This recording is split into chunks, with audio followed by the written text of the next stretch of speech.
రంగారెడ్డి జిల్లా రాజేంద్ర నగర్ పరిధి ఆరంఘర్ల చౌరస్తాలో రోడ్డు ప్రమాదం జరిగింది. మహారాష్ట్ర నుంచి బేగం బజార్ వైపు పప్పులోడుతో వెళుతున్న లారీ అదుపు తప్పి ఆరంఘర్ సిగ్నల్ దగ్గర బోల్తా పడింది. ఈ ఘటనలో డ్రైవర్కు స్వల్ప గాయాలయ్యాయి. ఉదయం ఈ ఘటన జరగడంతో పెద్దగా ట్రాఫిక్ లేకపోవడంతో పని ప్రమాదం తప్పింది.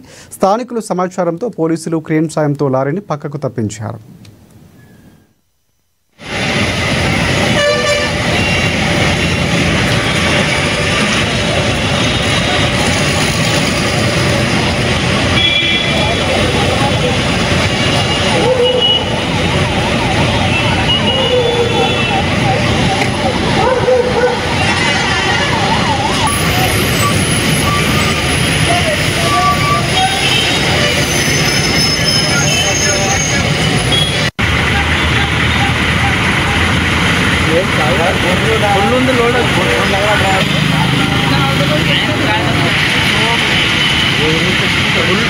మూడు బండ్లు మొత్తం కదా, 2 బండ్లు వెళ్ళిపోయినాయి.